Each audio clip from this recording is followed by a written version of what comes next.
I was staying at a hotel in Chicago, Illinois during a business trip, and I was going to stay for the whole weekend.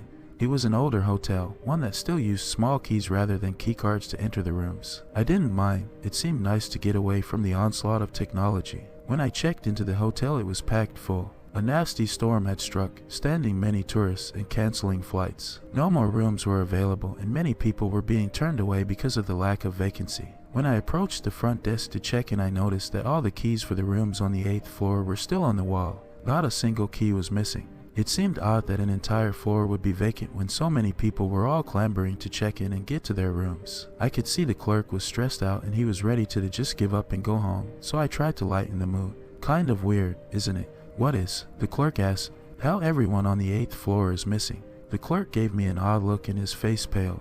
What do you know about the 8th floor? He replied in a serious tone. What? Nothing. I answered honestly, a little embarrassed that my attempt to lighten the mood backfired. I just noticed that all the keys for the 8th floor are still behind the desk. The clerk blushed a little and tried to laugh it off. Oh, yes, I see now. He went back to checking me in and handed me the key to my room on the 9th floor. Enjoy your stay. I will, thanks. I awkwardly accepted the key and grabbed my bag, heading for the elevator. Just like the lobby, the elevator was also packed. It was difficult to stand next to so many strangers so close by, let alone enter and exit the small car. I struggled to reach and press the button for the 9th floor. But I managed to see over the crowd of people and reach the button panel. It was then I noticed that the button seemed to be missing a floor number 8. That's funny, I thought out loud. I wonder why there's no button for the 8th floor. But no one in the elevator reacted. They either didn't care or they were too preoccupied and didn't hear me. Once I finally got to my floor and checked into my room, I took a moment to relax and unwind on the bed. I had to give a presentation tomorrow and I needed to be alert. I decided to go to bed early that night and to practice my speech a few times to make sure I sounded confident. I took a shower, brushed my teeth, and stood in front of the bathroom mirror as I practiced my sales pitch a few times. A strange groaning sound from the room beneath me got my attention. It sounded like there was a man in pain or upset. I ignored it and continued to practice my speech. The groaning from the lower floor continued on, getting louder and louder by the minute. Angrily, I stomped on the floor as hard as I could and shouted out, "Hey buddy, are you okay?" There was no response. The groaning stopped. Satisfied that the man realized he was making too much noise, I continued to practice my speech. Just as I finished the first half of my speech, the groaning began again. But this time it was much louder and angry. If this was going to go on all night, there was no way I'd be prepared for my presentation tomorrow. I knocked on my neighbor's door and was greeted with a grumpy response from a young woman and her new husband. "Excuse me," I politely tried to engage in conversation. "Do you hear that noise in the room below us?" "No." The woman sounded more confused and grouchy now. "We haven't heard anything until you pounded on our door." "Oh, sorry." I apologize, once again feeling embarrassed. "Must be the pipes of something then." I tried to think of a possible alternate explanation so I didn't seem like I was a crazy person. "Well, I'll call management then. Good night." The couple shut the door and locked it. I returned to my room where the groaning noise continued.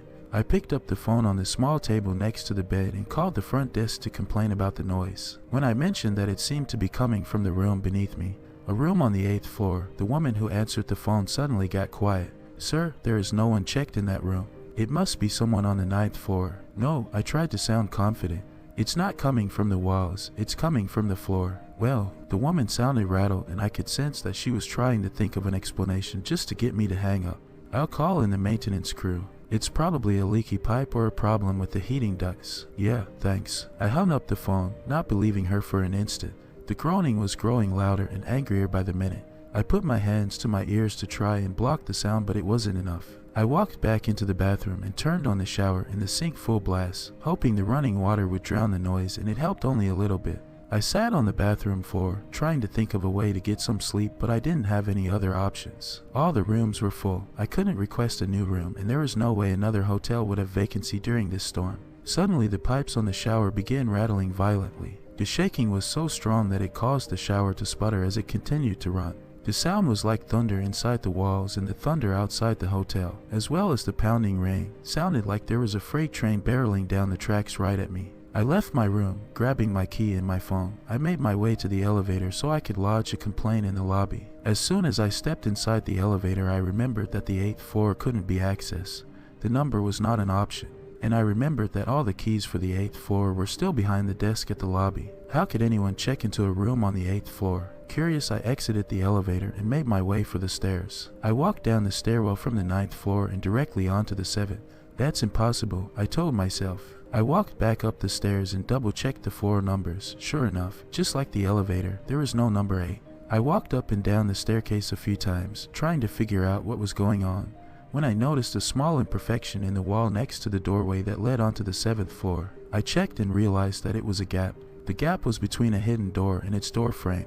Using my fingertips, I pried the door open and found a small staircase leading back up one flight, up to the otherwise non-existent 8th floor. It was dark and dusty, like no one had used this passageway in years. I used the screen on my phone to light my way as I made way through up the secret stairs. There was another door at the top of the stairs. It wasn't sealed away or hidden. It was easily accessible. The door was numbered 8. Opening the door, I found myself on the 8th floor and alone. I could just feel it. There was no one else on the floor with me. It was dark in the long hallway. Not even the exit signs were lit up.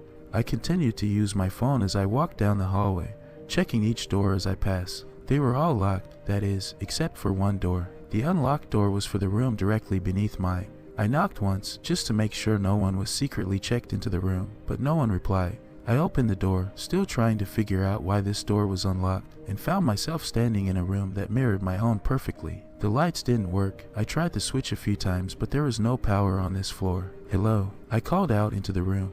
Is anyone in here? Still no response. I went over to the phone and picked it up, but the line was dead. The amount of dust and cobwebs told me that no one was in this room and no one had been for quite some time, but I still felt compelled to look around. I opened the door to the bathroom and was taken aback by what I saw in the room. There was a bathtub in the room, unlike mine which had a shower, and the tub was full of water. The water was at the top of the tub, threatening to spill over at any moment.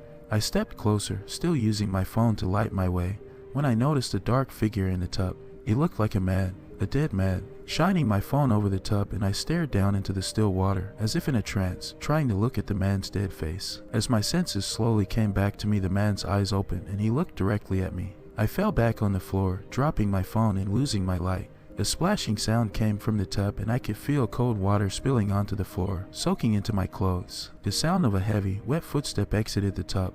The second footstep was all the motivation I needed to get up and run. I bolted from the room, not caring about my phone or who the man was, and ran down the hall back to the door from whence I entered. I ran down the stairs, all the way down into the lobby, and didn't stop until I collided with the desk. Breathlessly, I tried to tell the clerk what I had seen and that we needed to call the police. The clerk, who looked scared, not so much because there was a dead body in the hotel, but more like he was afraid of getting fired, escorted me to the manager's office behind the desk. Sir, the clerk tried to sound calm and reassuring. What did you see exactly? I told him what I had seen and what I had heard. I showed him the wet spots on my clothes where the tub's water splashed on me. I didn't care if I got arrested for trespassing or for causing a disturbance. I had to tell someone what happened. The clerk listened intently to my story, not blinking, not looking away. When I finished, he got up and walked over to a large file cabinet. He opened an unmarked drawer and began thumbing through an extensive collection of files. Pulling a file from the drawer, he opened it up and pulled out a very old newspaper article. Is this the man you saw? He asked as he handed me the article. I looked at the clipping and felt my stomach drop. It was him. That was the man. The clerk sat down across from me and smiled a little. You're not the first to see him. That was not the reaction I was expecting. Read the article. It should help clear things up. The article told the story of a man who had gone away on business and returned home to discover that his pregnant wife had been cheating on him and that the baby wasn't his. Heartbroken and betrayed, the man checked him into the hotel and never left his room. He was heard crying and wailing in heartbreak for 3 days before he finally stopped. When the maid entered his room to clean, she found his body in the bathtub. He had taken his own life, drowning himself after ingesting many sleeping pills. Is this why you don't let anyone check in on the 8th floor? Because of him? I asked, feeling more at ease knowing that I wasn't crazy. No, the clerk admitted. He's only one of the reasons we don't let anyone check in on the 8th floor. What do you mean? The clerk just smiled again. You see that file cabinet? Yeah. And that unmarked drawer on the bottom? Yeah, I answered again. What of it? That drawer contains every reason don't let anyone check in on the 8th floor. Ever since this hotel opened in 1873, we've had people die in very unusual ways. Always on the 8th floor. That's strange, I commented, feeling a little queasy. What's stranger is the fact that no two deaths were the same and no two deaths ever took place in the same room. Each room on the 8th floor has housed a tragic death, and each room has been reportedly haunted by the dead. That sent a shiver up my spine. What hell are you telling me? The 8th floor is cursed. Anyone who checks into a room is going to die or be haunted. The clerk bowed his head. It's not just the rooms that have seen death. Maintenance workers have died attempting simple repairs. One man was electrocuted trying to fix the lights. Another fell down the elevator shaft to his death.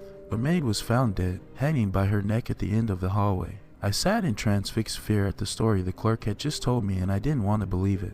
But shouldn't we call the police? I saw a body. Everyone does, the clerk explained. Even the police have seen the bodies, but have never been able to explain the situations. I didn't know what to do. It was late, I was exhausted, and I didn't want to cause any more disturbances. Reluctantly, I returned to my room. I took the elevator and held my breath as the car passed by the sealed-off 8th floor. As I approached my room, I saw something on the wet floor outside my door. It was my phone.